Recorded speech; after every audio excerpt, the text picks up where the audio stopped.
طبعا انت عارفه حضرتك السيدات بالذات بعد الحمل والولاده مره او اكتر بيحصل لهم نوع من الترهل في البطن بصفه عامه. الترهل ده تغيير لجسمها كله احنا بنتكلم دلوقتي على البطن.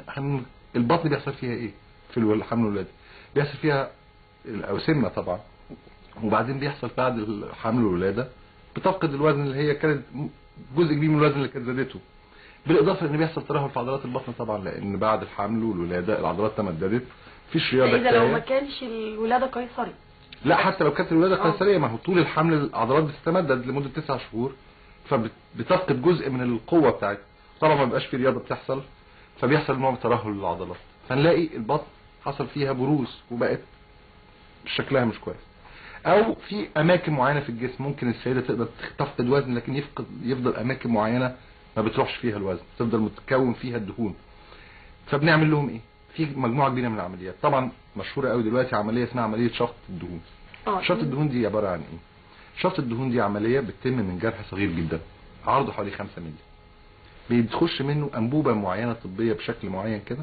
الانبوبه دي بتقوم باذابه الدهون اللي جوه دي وبعدين شفطها، وبالتالي الجزء المليان دهون اللي هو ما بيخسش مع بقيه الجسم اللي هو عامل مشكله يتشفط يصغر، وبالتالي خليني برضه اسال حضرتك سؤال. عمليه شفط المكان معين من الجسم او شفط دهون معينه من منطقه معينه، هل بتبقى بناء على يعني على حضرتك شايفه، ولا بناء عن طلب السيده اللي جايه تعمل شفط؟ معظم عمليات التجميل هي قرار مشترك ما بين السيده او الرجل وبين الدكتور التجميل. ليه؟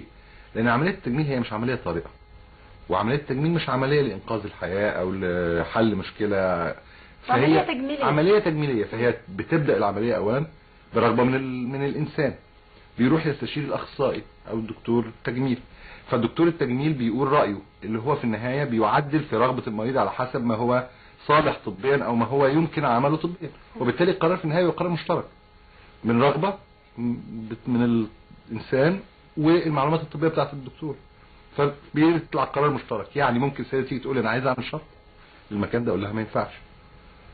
احنا بنحدد الشفط على اساس ايه؟ ايوه انا عايز اعرف الاساس اللي يعني دايما تسمعي كلام كده يقول لك ايه، الحته دي هتعمل شفط ولا هتعمل شد، والناس ما بتبقاش فاهمه هو اشمعنى شفط هنا النهارده وواحده ثانيه قريبتها تقول لا ده قالوا لي شد.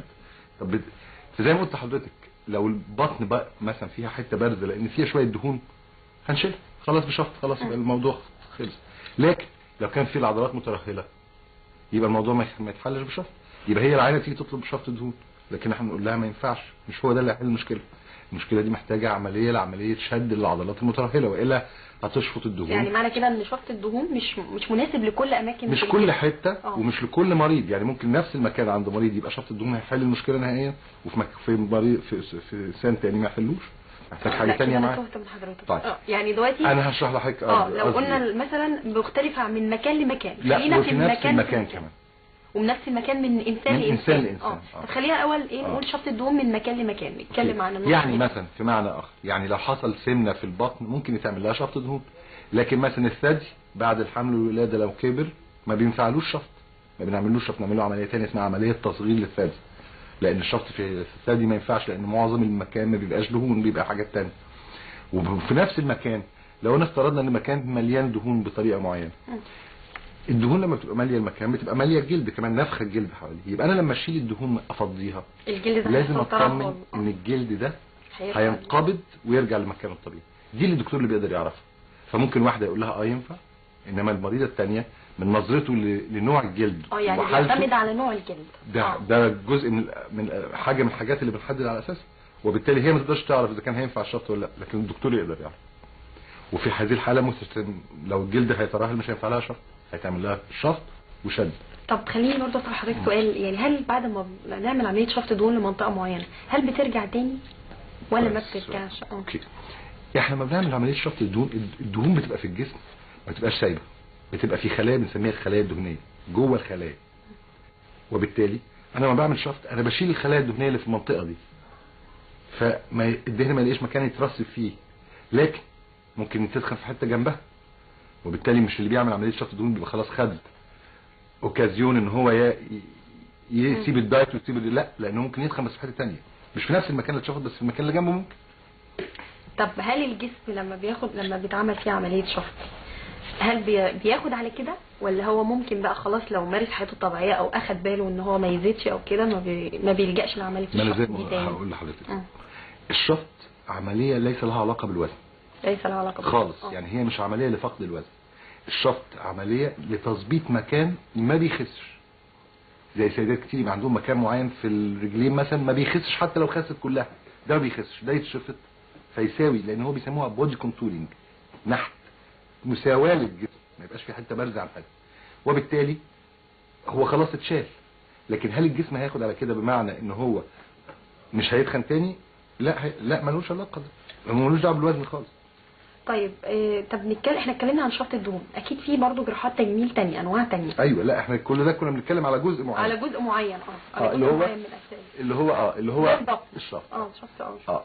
لكن في بالعكس، في اماكن ساعات بيبقى بالعكس بقى تماما، في مثلا حته عايزين نملاها نزودها، زي بالذات مشهور جدا بعض التجاعيد اللي بتحصل للسيدات في سن اللي هو مثلا 40 45 كده، دي ممكن بنملاها بقى، مش بنملاها بمواد، والمواد دي ممكن تكون دهون. يعني ممكن ناخد دهون من سيده، نشفط من مكان فيه دهن ونحطه في مكان لازم يكون من نوعيه جسمها، هو من نفس البني ادم. نقدر ناخد دهون من حته نحينا في حته ثانيه نملاها، في التجاعيد او في الوجنه لو كان الست وشها نحيف جدا. ساعات بعض السيدات بيبقى عندهم الوجه نحيف قوي، لكن مش عايزه تتخن كلها عشان وشها يتخن، جسمها كله هيتخن، فبتبقى مشكله. هي مش عايزه تتخن لكن وشها رفيع زياده، فبيخش فيه بقى في الحاله دي حاجه بنسميها نقل الدهون او فات ترانسفير اللي احنا بنوصفه ده، ناخد من حته ونحقن في الوجه. وساعات بنستعمل مواد خارجيه مش من الجسم خالص، مواد معينه كده لا تتفاعل مع الجسم خالص، مواد سيف تماما، بتتحقن سواء في التجاعيد او سواء لملء الوجنتين وهكذا. انه افضل انك تاخد من الجسم بتاع المريضه او اللي جايه تعمل جراحه تجميل، ولا من بره؟ كل حاجه ليها مزايا وليها مشاكل شويه. طبعا الافضل ان احنا ناخد من الجسم لانه بيعيش على طول خلاص طول العمر، ولكن هي عمليتين، هي تعتبر عمليه في المكان اللي هنشفط منه وعمليه في المكان اللي هنحقن منه. ما بيأثرش، بس هي مشكله بالنسبه للمريضه مرتين. لما بناخد حاجه صناعيه هي مفيش مشكله خالص، دي حقنه بنفتحها ونحقنها، لكن فيها مشكله يعني ليميتيشن او حاجه محدداها قوي، انها ليها مده وبتروح بعدها. تقريبا بيبقى حوالي سنه، من سنه لسنه وكام شهر كده، وبعدين تحتاج تعملها تاني، تحقن تاني. بس في المقابل هي مش عمليه، هي حقن، فتقدر تكررها كتير. لكن بالنسبه للدهون دي عمليه فعمليه، بس في النهايه مفعولها ممتد على طول. طيب ده لو اتكلمنا عن شفط الدهون ومناطق معينه. لسه بس ما ناقصناش حاجه واحده بنقولها، بس ان في بعض الاحوال بيبقى الترهل زياده قوي، بيحتاج عمليه اسمها عمليه شد للبطن، والعضلات كمان اللي ترهلت دي تعمل لها اصلاح.